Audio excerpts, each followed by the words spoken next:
ముందు నేను అడిగిన దానికి సమాధానం చెప్పు. ముందు మీరు లోపలికి రండి అమ్మా, లోపలికి వెళ్ళి మాట్లాడుకుందాం.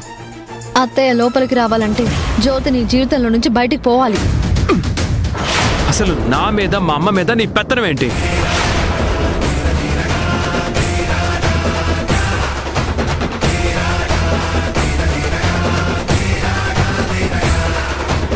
సగం మా అమ్మని ఇన్ఫ్లుయెన్స్ చేసేది నువ్వే శ్రావ్య.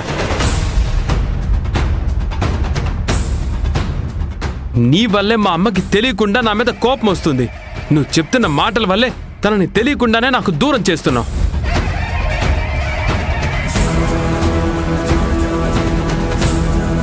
ఒకప్పుడు నా మనసు తెలుసుకొని నా గురించి నిర్ణయాలు తీసుకునే మా అమ్మ నీ వల్ల నా ఇష్టాలకి వ్యతిరేకంగా నిర్ణయాలు తీసుకుంటుంది.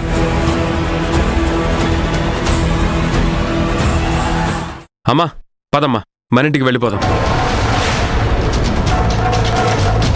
తన ఇంట్లో మనం ఉంటున్నాం అనే కదా శ్రావ్య మన మీద పెత్తనం చేయాలని చూస్తుంది. వెళ్ళిపోదాం పదమ్మా.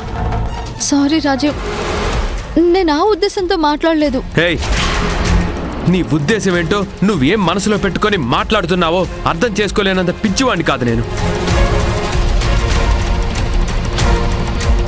మాకేదో ఇల్లు లేకొచ్చి మీ ఇంట్లో పడుంటున్నట్టు బిహేవ్ చేయకు.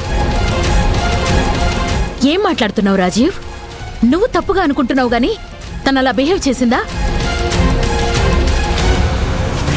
మన ఇంట్లో కిచెన్ పాడైంది, తన పేరెంట్స్ ఊళ్ళో లేరు. శ్రావ్య మన సొంత మనిషి కాబట్టి మనిద్దరం తోడుగా వచ్చి తనతో ఉంటున్నాం. అమ్మా, కన్న తల్లిగా నువ్వు నా మీద నిర్ణయాలు తీసుకోవచ్చు, నువ్వు నాకు మంచి చెడు చెప్పొచ్చు.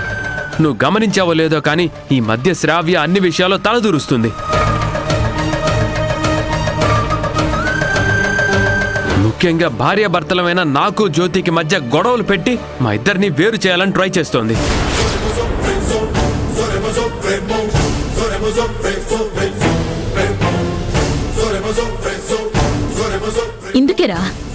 ఇందుకే నీలా జ్యోతిని కలవద్దు అని చెప్పేది. అలా కలిసావో లేదో లేనిపోనివి చెప్పి నీ మనసును పాడు చేసేసింది. అందుకే తనకి దూరంగా ఉండమని చెప్పేది. అమ్మా, ముందు నువ్వు ఇంట్లోకి రా. రేయ్,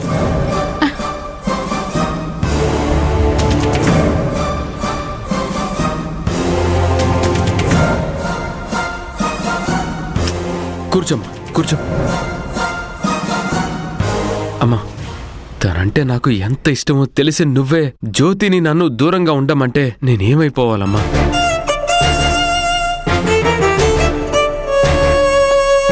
జ్యోతి నేను తాళి కట్టిన భార్యమ్మా. ఆ భార్య వల్లే నీ ప్రాణాలకు ప్రమాదం రా. అందుకే ఆ తాళిని తీసేయమంటున్నాను, దానికి దూరంగా ఉండమంటున్నాను. నీ భయం నీది, నా నమ్మకం నాదమ్మా. సరేమ్మా, ఇంకొక్క వారం రోజులాగు. జ్యోతి తప్పకుండా గెలిచి తీరుతుంది. ఆ నమ్మకం నాకుంది. ఉంటుందిరా, నీకు నమ్మకం ఉంటుంది. నీకు నీ భార్య మీద నమ్మకం ఉంటుంది. పైకి చెప్పకపోయినా మీ నాన్నని చెల్లెల్ని చంపిన ఆ శారద మీద కూడా నమ్మకం ఉంటుంది.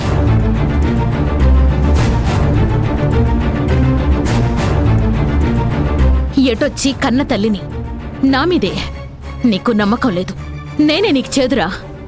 ఏం మాట్లాడుతున్నావు అమ్మా? కాలికేస్తే వేలికేస్తావు, వేలికేస్తే కాలికేస్తావు. నేనన్న దాంట్లో తప్పే ఉందిరా. ఆ జ్యోతి శారద మాయలో పడింది, అది చెప్పినట్టల్లా ఆడుతుంది. నువ్వు ఆ జ్యోతి వెనకాలే తిరుగుతూ దాని మాటల మాయలో పడి దాన్నే నమ్ముతున్నావు.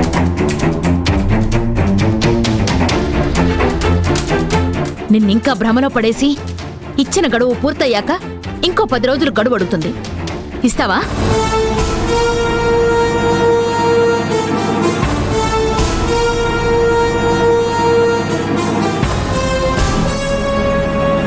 నిన్నేరా అడిగేది.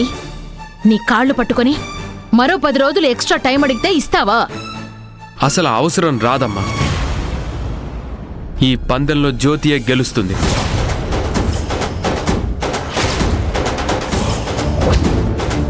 ఇంకొక విషయం, అసలు కుట్ర చేసింది నీలాంబరి అని జ్యోతి గట్టిగా వాదిస్తుంది.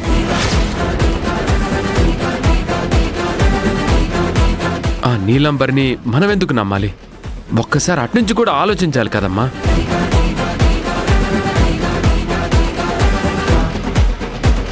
చూసారా అత్తయ్య, జ్యోతి మన రాజీవ్ని ఎంతలా మార్చేసిందో. మనకి సపోర్ట్ చేస్తున్న నీలంబరి అంటేది కుట్ర అంట. మన ఫ్యామిలీకి ద్రోహం చేసిన శారదేమో మంచిదంట. ఆపు శ్రావ్య.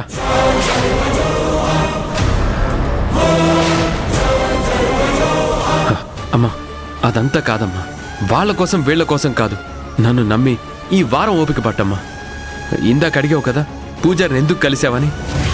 నేను కూడా నిజమేంటో తెలుసుకోవాలనే పూజారిని కలిశాను.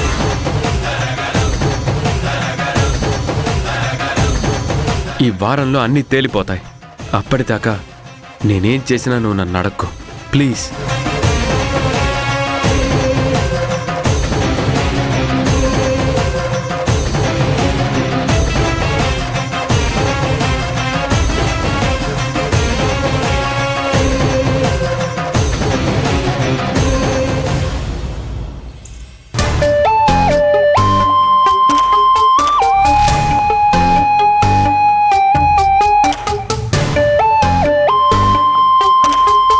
మల్లేశ్వరి ఏంటక్క ఇంకా రాలేదు? మనకు డౌట్ వచ్చిందని తెలుసుంటుందంటావా?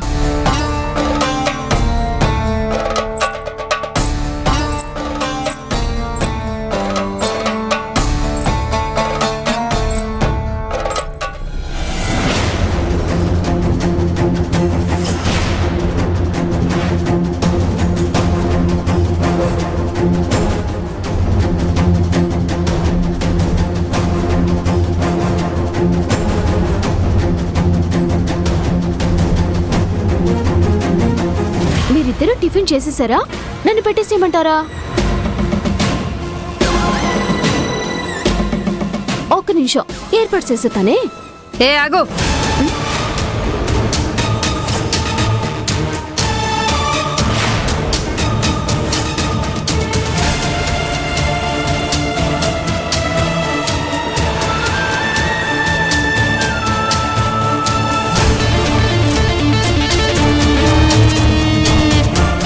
వీళ్ళిద్దరి మొహాలేంటి మాడిపోయిన చపాతీల్లో పెట్టారు?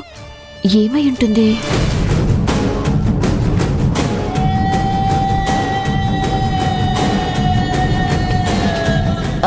ఏటైనదమ్మగారు?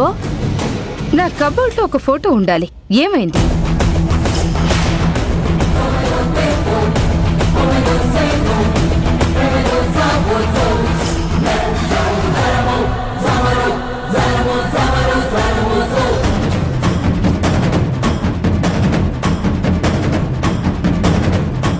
డీటెయిల్స్ తీసుకుందామని ఆ ఫోటో బ్యాగ్లోనే పెట్టుకున్నాను. ఇప్పుడు కనుక నా బ్యాగ్ చూస్తే దొరికిపోతాను. ఏం చేయాలి? ఏయ్, నిన్నే అడిగేది, మాట్లాడవేంటి? నాకు తెలియదమ్మగారు. తెలియకపోతే ఎందుకు టెన్షన్ పడుతున్నావు?